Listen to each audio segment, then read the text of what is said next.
Hey everybody, it's me 4 again. Today, we're gonna do the 10 films in 10 minutes review again. Now wait, I know what you're thinking. Hey 4, last time you did that, it was like 10 minutes and 25 minutes, or 10 films in 25 minutes. How are you gonna guarantee that this time it's 10 minutes? Fucking Jesus. 10 films in 10 minutes. I've got notes so I don't get distracted. In no particular order, here we go. Hellhounds. Movie from sometime at point in the future past the world made it. Movies, people, some guys about dogs, and it was like it timepieced from a bunch of times when there's castles and people believed in some sorcery. Note. It wished it was Clash of the Titans via the way of Mortal Kombat Annihilation, which is pretty accurate. It was really bad CGI. Basically, it was a fetch quest video game in the form of a movie. It was a bunch of people going over here to do this, just to go walk over there to do that, just to walk back over here to do this, just to go, I don't remember where we parked the boat. I think it was over there. Nah, it was over there. Well, let's go this other way. That's it. Hades, by the way, looked like Shao Kahn. He just looks like a Shao Kahn character. It was very Mortal Kombat Annihilation, by the way. No, I can't really say much good about it. I think it was decent. I got it for $1 at the Dollar Tree. Sure, it's from the Man-Eater series, Hellhounds. For $1, whatever. See, that was probably like a minute. Yeah, this is gonna go great. Alright, what do we got? Rise of the Gargoyles. Okay. It has that one guy in it from the Texas Chainsaw Massacre movie, I think, the reboot. I don't know, it looks kind of like that guy. Anyway, and this other surprised woman, she says, I don't know what that's about. Anyway, it was made by some people. 2008. Jesus, this one's old. Anyway, the CGI wasn't bad. That's in my notes. Camera work was shaky, and the practicals were great. So I guess pretty good. Yeah, and actually it was decent. Overall, I can't really complain too much. It was pretty good for the era, like 2008, 2009. Surprisingly good CGI for that time. The overall effects and stuff weren't bad. The pacing was decent. It was a pretty good little short film for $1. Totally worth it. Totally worth the watch that I got from the Dollar Tree also. No nudity, no excessive violence or guts or anything like that. It wasn't over the top crazy. Just a basic, average kind of horror flick. Sci-Fi Channel horror flick. That's what it is. Basic hot Sci-Fi Channel horror flick. Darkness Reigns. Casper Van Dien, as we all remember from Starship Troopers, of course. That's like the biggest thing he's ever been in because everything else has been B-rated, low-budget crap. But we all love Casper Van Dien. For some weird reason, they put his name on it and everybody buys it. This is a live footage, film, like a documentary about a hotel that they all went into that was haunted, and they're supposed to be getting video of the devil's stuff and ooga booga booga booga. Oh my god, it was garbage. Yeah, here's what I wrote my things. Boring as fuck. Really big, with a lot of explicitory comment. There, the things that are like sticks with dots at the bottom. Sound was, I maxed out my sound on all of it, like turned up everything, and it was still just fuck all sound.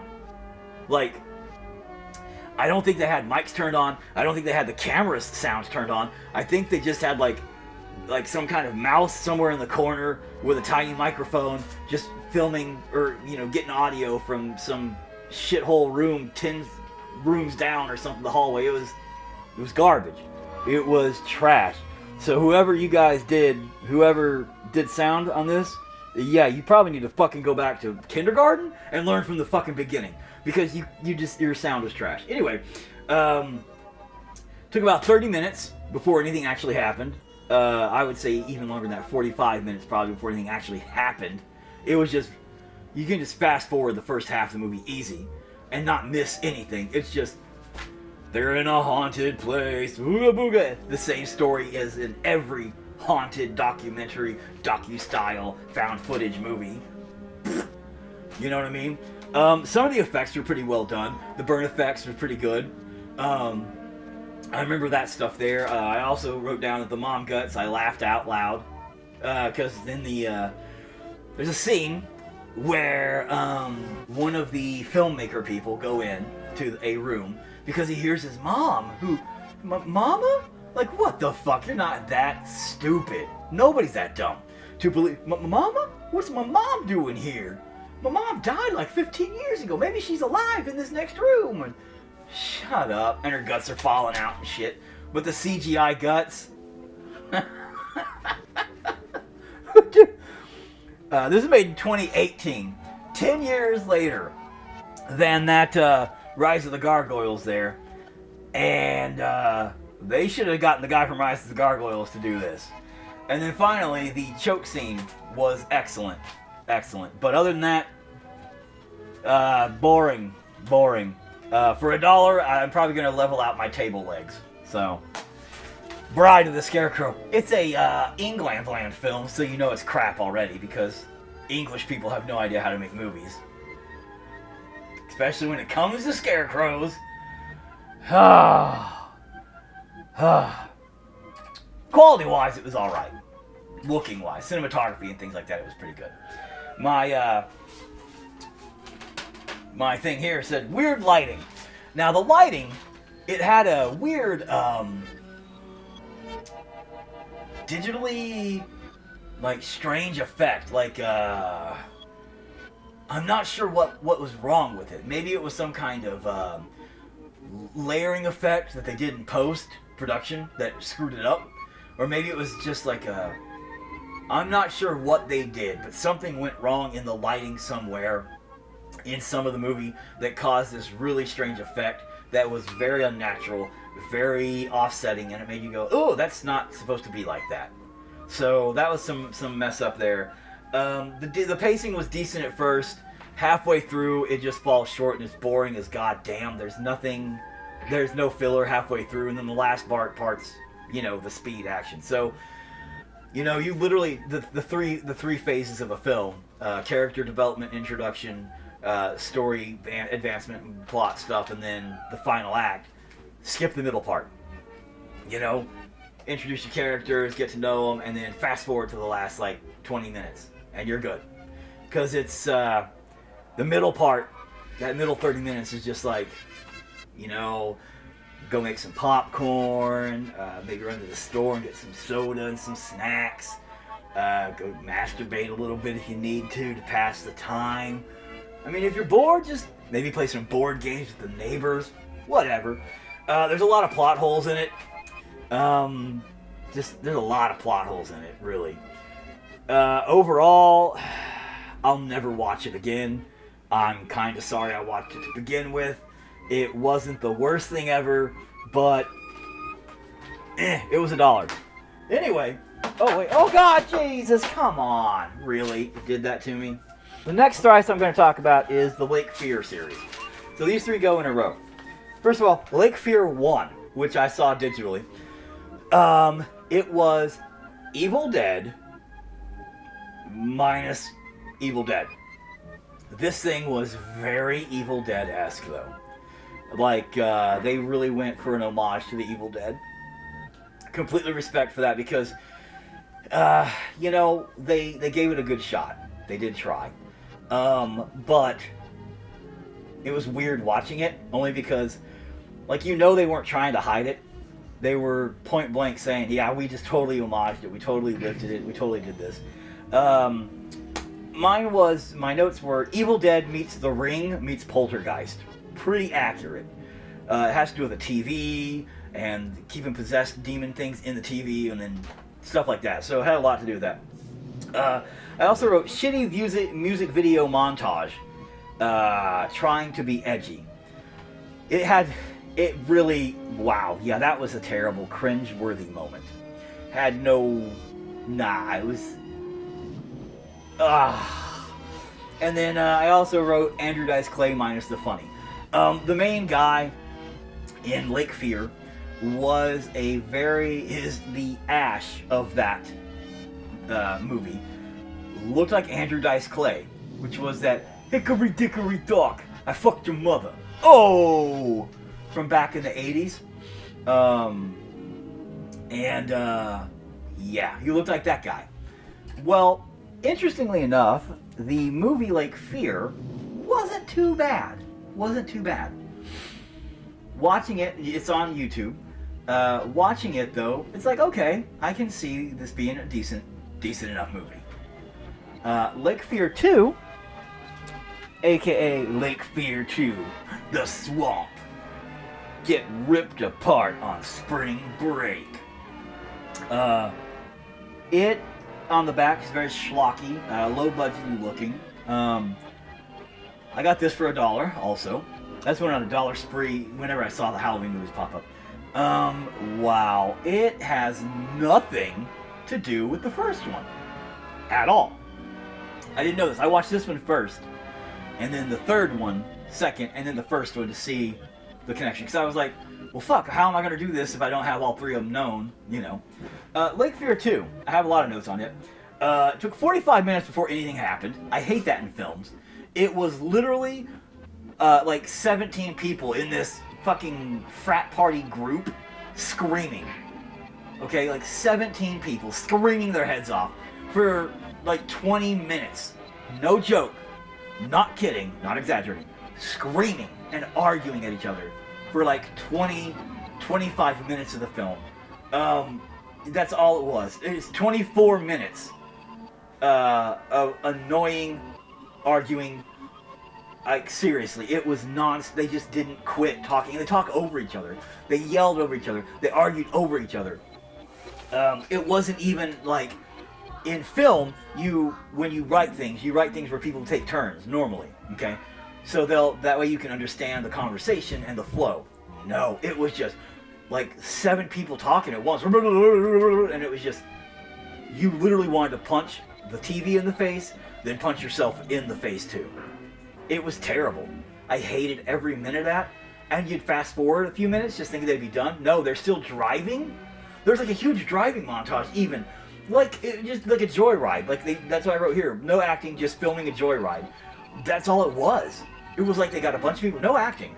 It really felt like they were ad-libbing and just filming some kids drinking a lot out in the woods at a cabin. Otherwise, the cabin is the only relative thing to the first movie that this movie had at all. It was garbage. Absolute garbage. That's it. That's all I have for the second one. Trash. Lake Fear 3. Bum bum bum. The back of it looks good.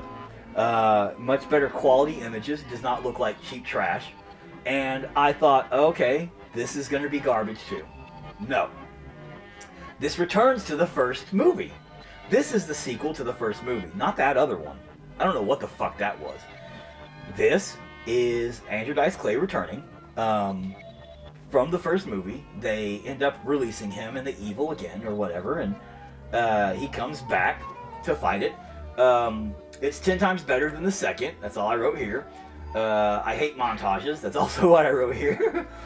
I wrote the Dollar Store Evil Dead because that's what it is. This really runs close to the Evil Dead series. From a lot of the Sam Raimi or the Raimi style motions and things like that with the camera to some of the sounds. It has a lot of that going with it for sure. The guy finds himself more of in a town, little eatery place, and people become possessed like an Evil Dead.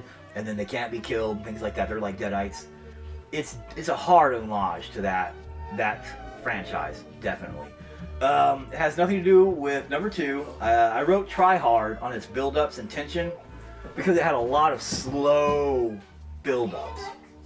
What? I'm getting a drink because I'm thirsty. Okay, you don't have to tell me, sweetie. I know. Thank you. Just if you ask and kind of yell at me when I put it down here. No, I only yell at you when you come in here and then bug me for no reason. But anyway, it had a lot of slow builds that led to nothing really for a moment, and like it just get to the point, you know. And then that's it. That's all I had for it. It was actually pretty good, overall. However, they did leave it open for a fourth one. I'm not sure if they're gonna keep going with the franchise. Actually, after this one, I wouldn't mind.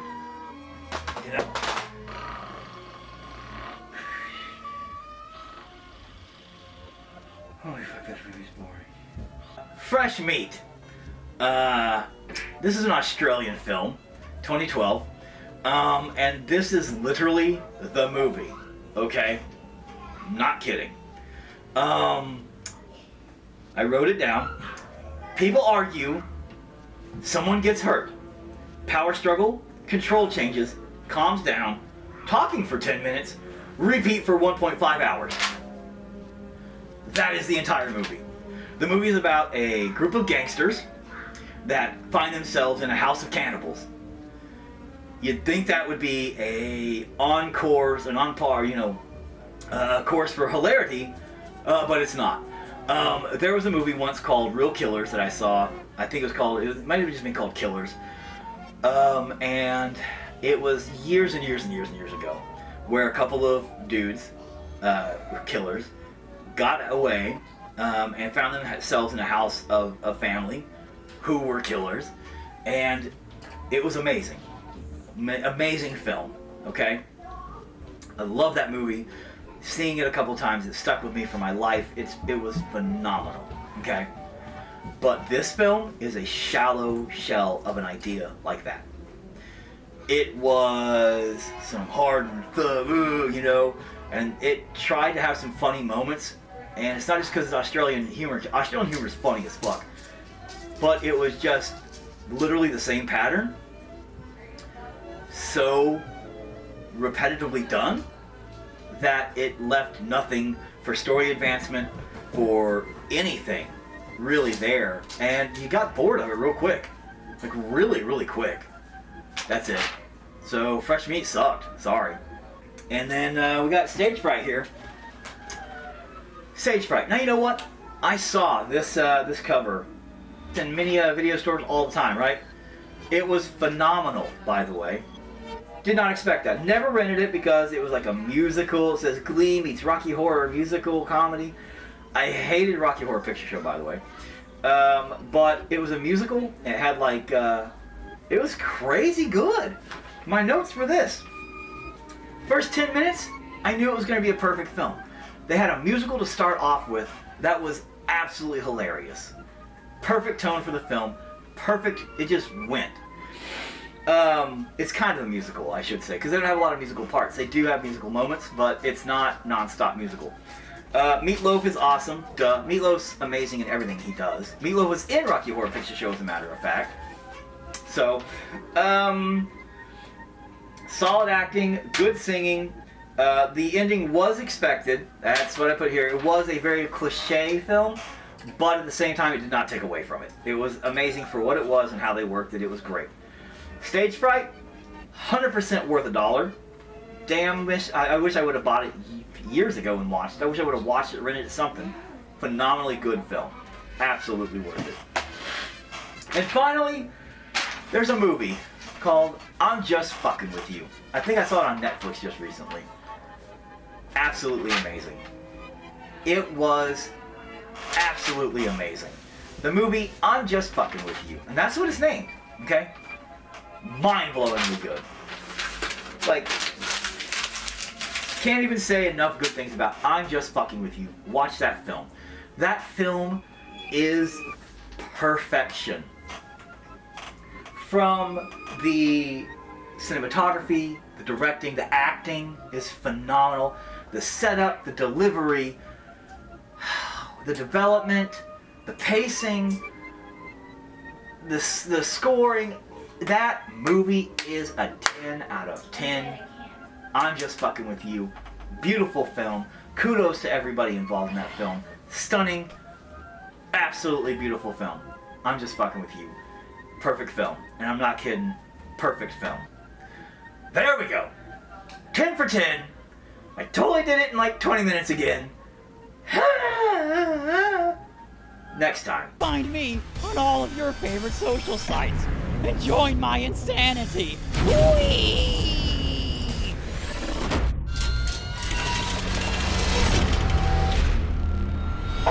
Look what I made!